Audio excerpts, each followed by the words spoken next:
Solid चार type में categorise कर दिया है। पहला है आयोनिक क्रिस्टल, उसके बाद covalent network crystal, molecular crystal और बाद में है मेटालिक क्रिस्टल।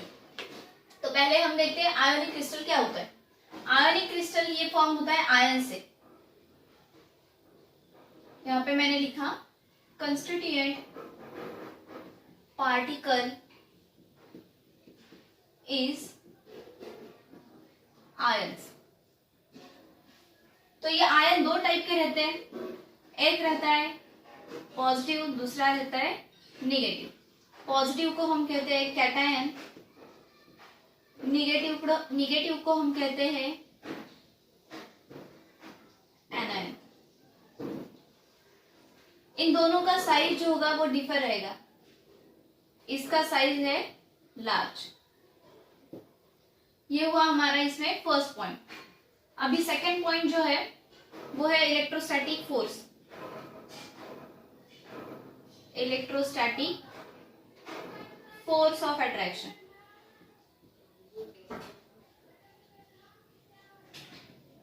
तो इलेक्ट्रोस्टैटिक फोर्स ऑफ अट्रैक्शन होता क्या है?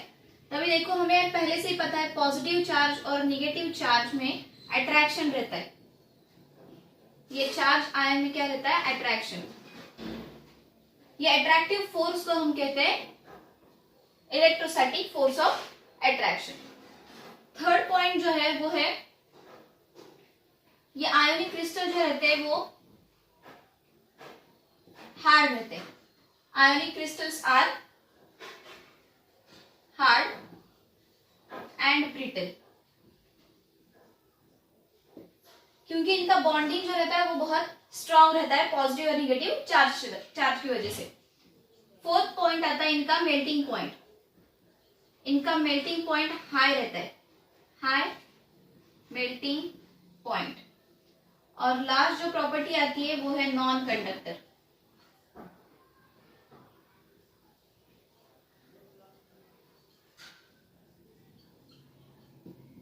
नॉन कंडक्टर रहते हैं ये, लेकिन एक एक्सेप्शन है यहाँ पे। अगर ये आयनिक क्रिस्टल्स वाटर में डिसॉल्व कर दी जाए, नहीं तो मेल्ट किया जाए, तो वो कंडक्टर बन जाते हैं। अभी इसका एग्जांपल देखते हैं हम, ये कैसे बन जाता है। एक मैंने आयनिक क्रिस्टल लिया NaCl का। मान लो ये NaCl के, इस NaCl को मैंने डिसॉल्व कर दिया वाटर में, तो इसके दो आयंस फॉर्म हो गए। एक हुआ पॉजिटिव Na+ और दूसरा हुआ निगेटिव Cl-। इन दोनों का होता है इलेक्ट्रोलाइसिस रिएक्शन। क्या होता है इनका? Electrolysis reaction. और ये बन जाते हैं good conductor.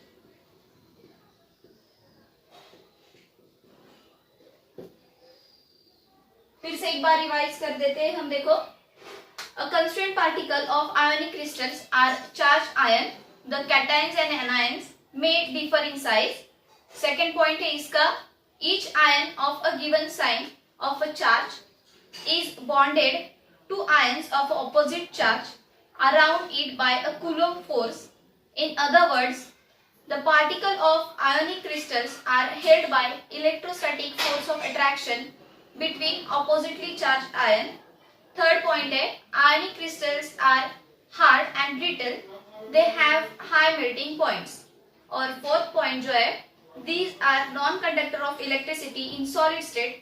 However, they are good conductor when melted or dissolved in a water. तो इसका एग्जाम्पल लिया था हमने NaCl का। अभी ये आपके बुक में कॉपी कर लो।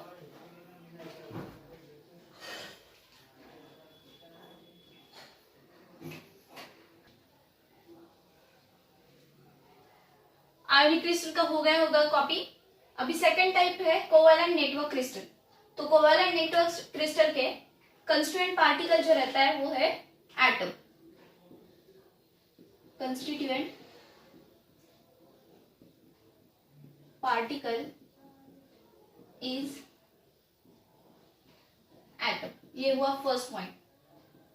सेकंड पॉइंट जो आता है, अरे तो सबसे पहले देखते हैं कोवेलेंट नेटवर्क या कोवेलेंट बॉन्ड क्या रहता है। तो कोवेलेंट बॉन्ड मतलब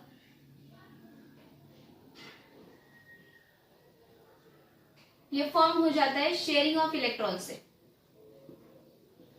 शेयरिंग ऑफ इलेक्ट्रॉन। अब ये नेटवर्क क्रिस्टल मतलब कि क्या होता है, तो मान लो ये एटम्स है,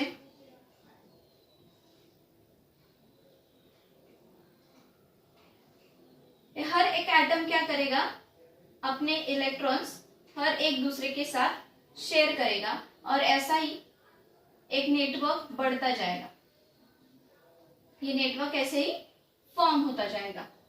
ये है कोवेलेंट नेटवर्क क्रिस्टल। तो इसका पहला पॉइंट देखा था, constituent particle is an atom. Second point है, the atoms in these crystals are linked by the continuous system of covalent bond. The result is a rigid three-dimensional network that forms a giant molecule and the entire crystal is a single molecule. अभी देखो क्या है, मान लो ये हमने diagram बनाया था कि मैंने यहाँ पे बोला ये शेयरिंग ऑफ इलेक्ट्रॉन से बनता है, हर एक एटम क्या करेगा, दूसरे एटम के साथ इलेक्ट्रॉन शेयर करता जाएगा। तो ऐसा ही बड़ा सा एक नेटवर्क फॉर्म होता जाएगा, उसको कहेंगे हम giant molecule.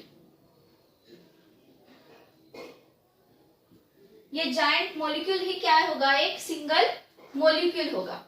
The entire crystal is a single molecule. उसके बाद थर्ड पॉइंट है, as a result the rigid and strongly bonded structure covalent network crystals are very hard. इनका जो बॉन्डिंग रहता है, शेयरिंग की वजह से जो बनाया गया, वो बॉन्डिंग क्या रहेगा, स्ट्रॉन्ग। ये क्या होते हैं, सबसे स्ट्रॉन्ग रहते हैं और हार्ड रहते हैं। In fact they are hardest and most incompressible.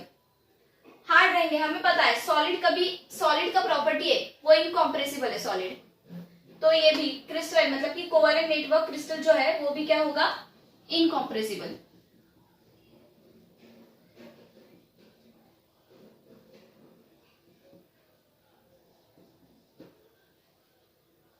उसके बाद आता है high melting point, high melting and boiling point.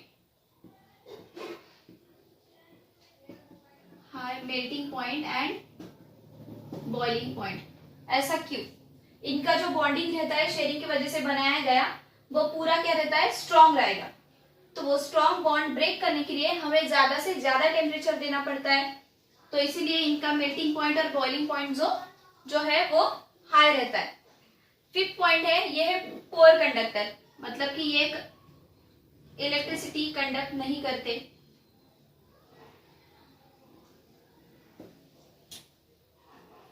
The electrons are localized in a covalent bond and hence are not mobile. As a result, covalent bonds are poor conductor of heat and electricity. इसका example है diamond.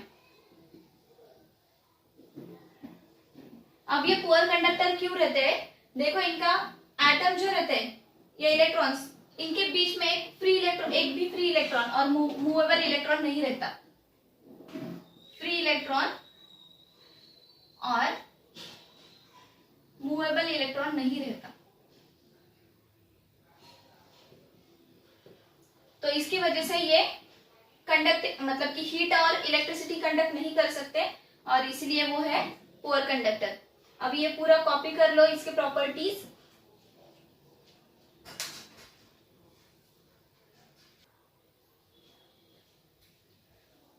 अब देखना है हमें third point, third type, molecular crystal. तो ये molecular crystal कैसे form होता है, देखो, the substance such as a chlorine Cl2, methane CH4, hydrogen H2 और carbon dioxide CO2 are on solidification gives the molecular crystals. अगर इनको हम सॉलिडिफाई करते हैं, देखो ये सारे गैसेस हैं, ये सारे कौन से स्टेट में, गैस स्टेट में, तो इनको सॉलिडिफाई कैसे करेंगे,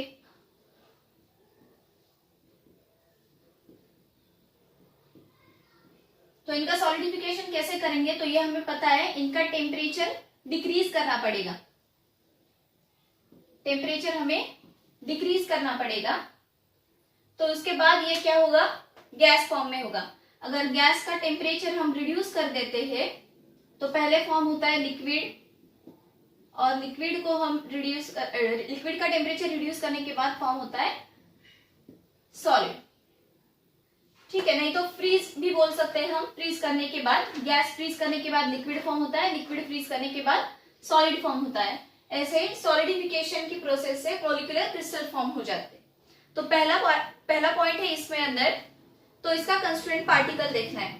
तो मॉलिक्यूलर क्रिस्टल में कंस्टिट्यूएंट पार्टिकल ऑब्वियसली आएगा मॉलिक्यूल। कंस्टिट्यूएंट पार्टिकल इज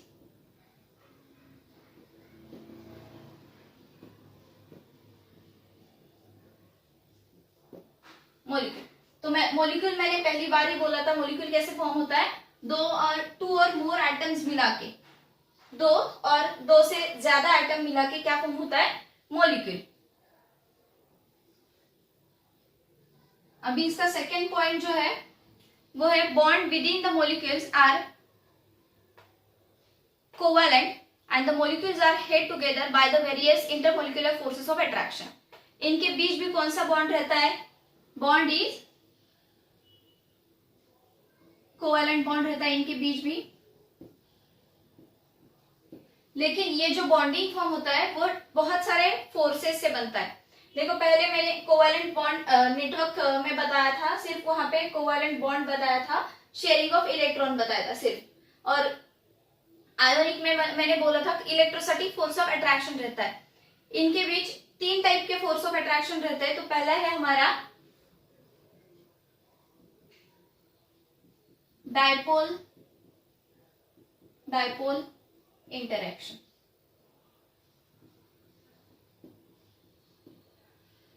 तो ये डायपोल इंटरैक्शन पोलर सॉलिड्स में रहते हैं। In polar molecules such as the solid HCl, H2O, SO2 which possess the permanent dipole moment। यहाँ पे एग्जांपल दिया है हमें सॉलिड HCl का। उसके बाद बोला था पोलर मॉलिक्यूल। तो अभी पोलर मॉलिक्यूल क्या होता है,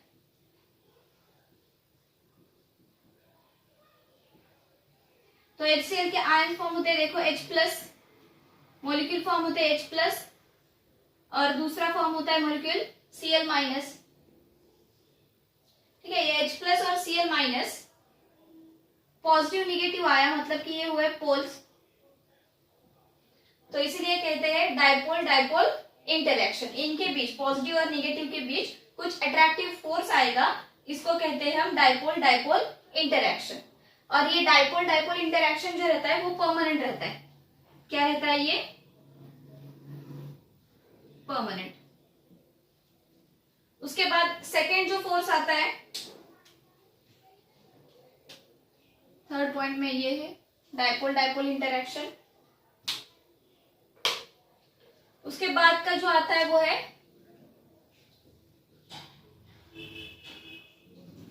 लॉन्डन फोर्स। ये लॉन्डन फोर्स भी आता है पॉजिटिव और निगेटिव में भी, पॉजिटिव और निगेटिव में ही आएगा, लेकिन ये है जो टेम्पररी फोर्स रहता है।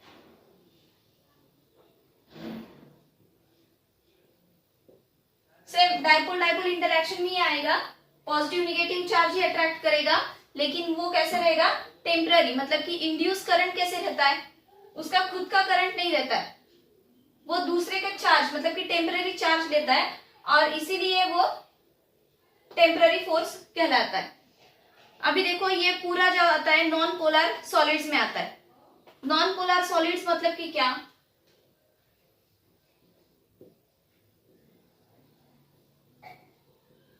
Non polar solid. तो नॉन पोलर सॉलिड का एग्जांपल देखते हैं हम। देखो हाइड्रोजन गैस और मीथेन गैस, मीथेन और हाइड्रोजन, इनके पॉजिटिव निगेटिव मॉलिक्यूल्स फॉर्म हो सकते हैं क्या, पॉजिटिव निगेटिव चार्ज, नहीं तो पोल्स कह सकते हैं हम, पोल्स फॉर्म हो सकते हैं क्या, तो नहीं फॉर्म हो सकते ना। तो इसलिए ये क्या है, नॉन पोलर। और non polar solid temporary force occupy करता है, वो है लॉन्डन फोर्स। उसके बाद सी, थर्ड फोर्स जो आता है हाइड्रोजन बॉन्डिंग। हाइड्रोजन बॉन्डिंग जो आता है वो बताती हूँ क्या होता, इंटरमोलिकुलर हाइड्रोजन बॉन्ड्स। तो इंटरमोलिकुलर हाइड्रोजन बॉन्ड में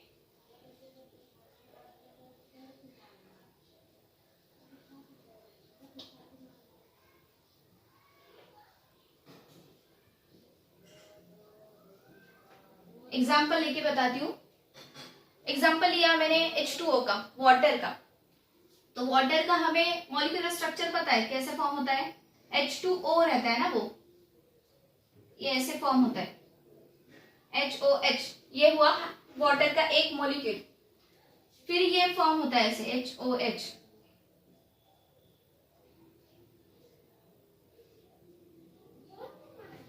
अभी देखो यहाँ पे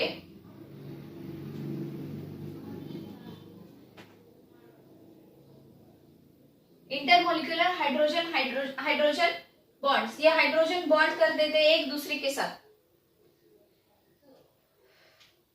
अब ये पूरा कॉपी कर लो।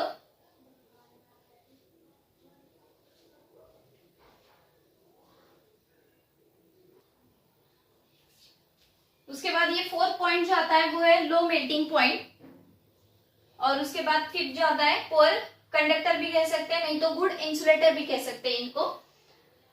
लास्ट का आता है हमारा मेटालिक क्रिस्टल।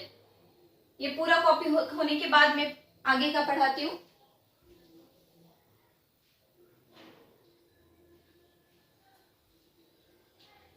फोर्थ टाइप जो आता है वो है metallic crystal.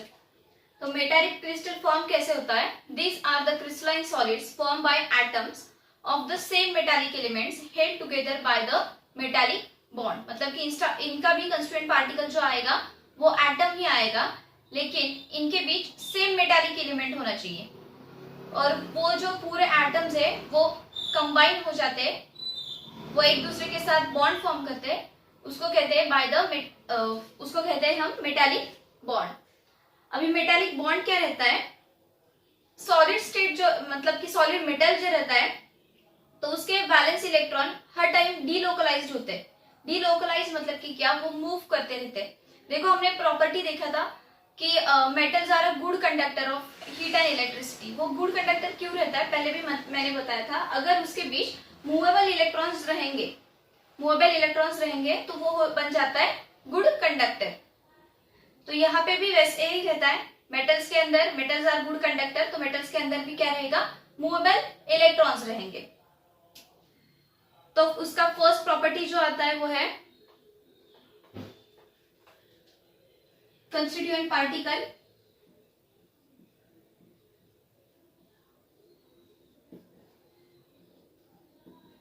Constituent particle is atom of an same element।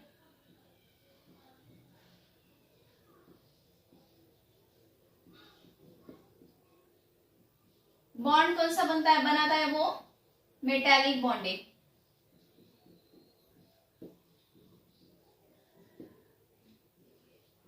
Third property मैंने बोली गुड कंडक्टर्स।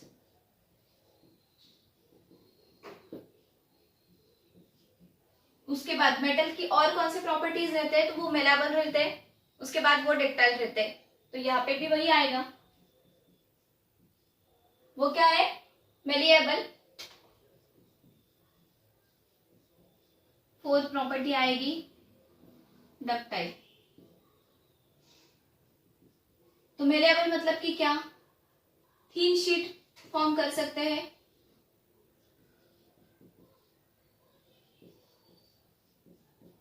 और डक्टाइल मतलब कि क्या, वायर फॉर्म कर सकते हैं इससे। इसके एग्जाम्पल सोडियम आता है, potassium, calcium, lithium, gold, silver. Sodium, potassium, gold, silver और कैल्शियम, ये वो है हमारे पूरे types of crystal.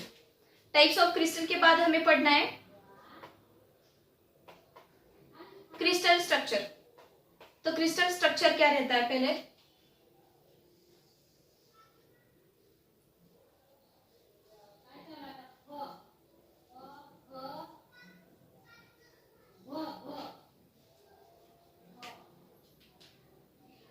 in order three-dimensional arrangement of particle in an crystal are described using two terms, namely lattice and basis।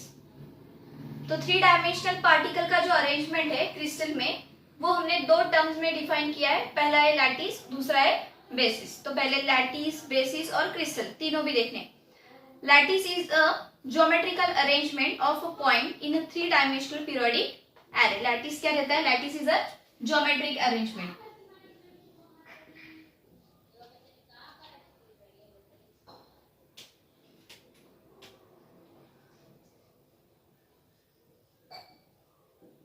यह है geometric arrangement.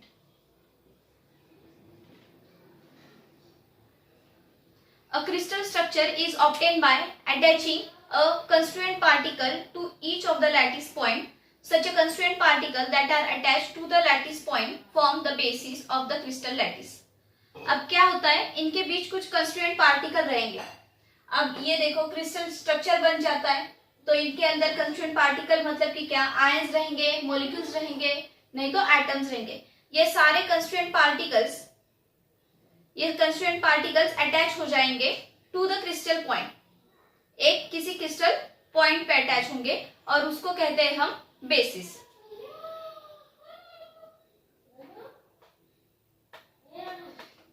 तो यहां पे लिखती हूं मैं बेसिस। तो यहां पे आएगा कंस्टिट्यूएंट पार्टिकल्स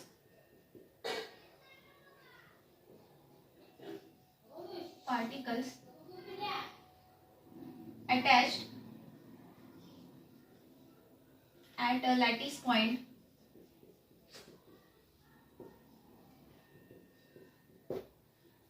उसको बोलेंगे बेसिस। तो ये पूरा कॉपी कर लो। मेटालिक क्रिस्टल के प्रॉपर्टीज और क्रिस्टल स्ट्रक्चर क्या होता है।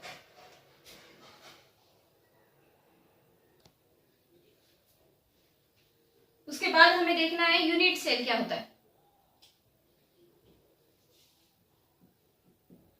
यूनिट सेल, तो यूनिट सेल मतलब द स्पेस लैटिस। अब ये स्पेस लैटिस क्या होता है? तो स्पेस लैटिस मतलब ही हम सिर्फ लैटिस ही कह सकते हैं। The space lattice of a crystal is built of 3-dimensional basis pattern. This basic pattern is repeated in 3-dimensional to generate the entire crystal. इसका डेफिनेशन देखो, the smallest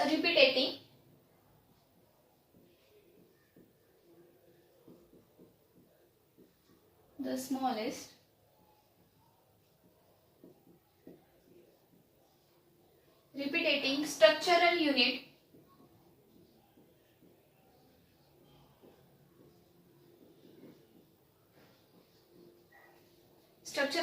of a crystalline solid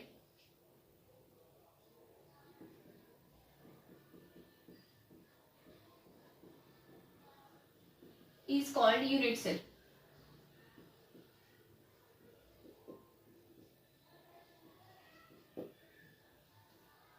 उसके बाद मैंने एक word use किया था space lattice. तो space lattice और नहीं तो क्रिस्टल लैटिस, दोनों भी कह सकते हैं। और क्रिस्टल लैटिस।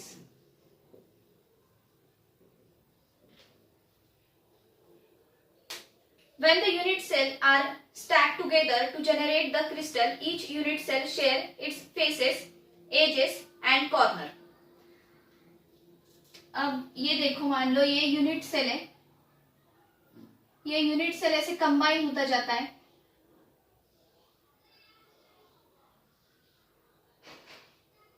तो कंबाइन होने के बाद वो कुछ तो शेयर करता होगा, शेयरिंग होने के बाद ही वो कंबाइन हो सकता है ना।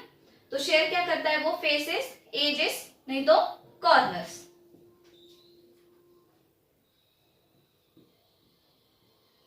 शेयर फेसेस, एजेस और corners.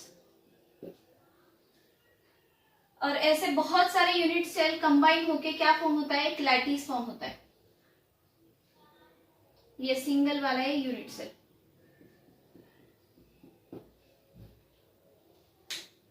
It is important to understand that the geometric shape of a unit cell is the same that the microscopic crystal.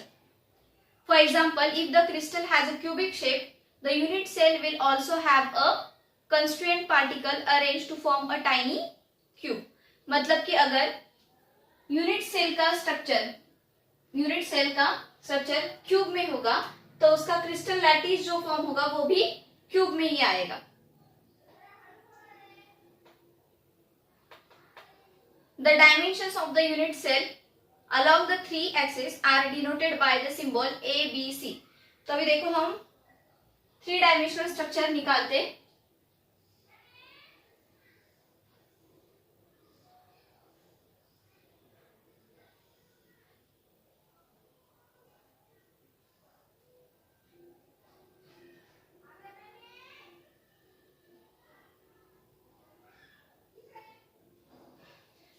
ये हुआ यूनिट सेल। तो 3 डायमेंशनल बोला था तो उसके एक्सिस दिखाने पड़ेंगे ना हमें। तो ये देखो ये हुए इसके सपोज एक्सिस, तो ये डिनोट हो जाता है ए बी सी सिंबल की। ये हुआ ए बी और सी। इनके बीच जो एंगल फॉर्म होंगे वो आएंगे अल्फा, बीटा और गैमा। ये हुआ अल्फा, ये हुआ बीटा और ये हुआ गैमा। उसके बाद आते हैं टाइप्स ऑफ यूनिट सेल। तो यूनिट सेल के भी 4 टाइप्स है।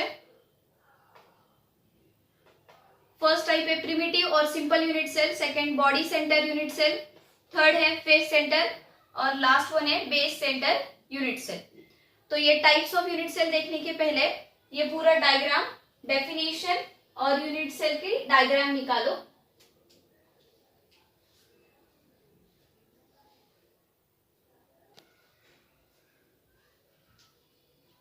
जैसे कि मैंने पहले बताया टाइप्स ऑफ यूनिट सेल 4 होते हैं।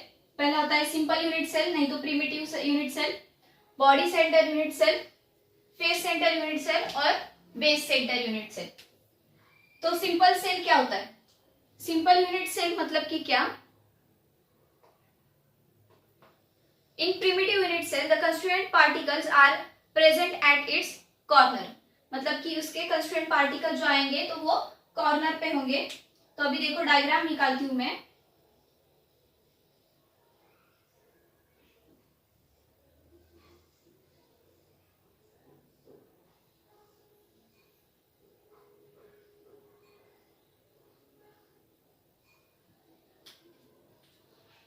तो ये यूनिट सेल आएंगे, मतलब कि कंस्टिट्यूएंट पार्टिकल जो आएंगे वो ऐसे कॉर्नर पे आएंगे सिर्फ।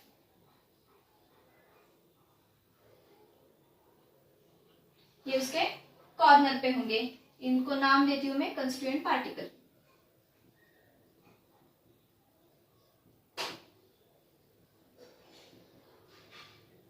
अभी बॉडी सेंटर में जो आता है वो है in this type of unit cell one constituent particle is present at the centre of its body in addition to the corner particles. मतलब कि ये सेम ऐसे ही आएगा, प्रिमिटिव के जैसे ही आएगा, सेम, कुछ फर्क नहीं है इसमें।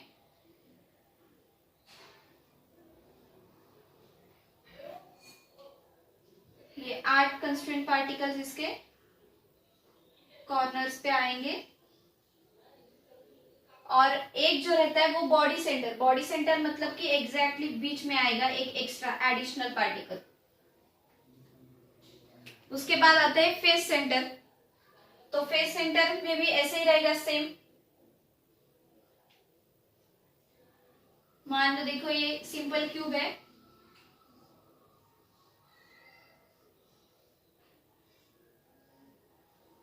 इसके 8 कॉर्नर्स पे कंस्टिट्यूएंट पार्टिकल आएंगे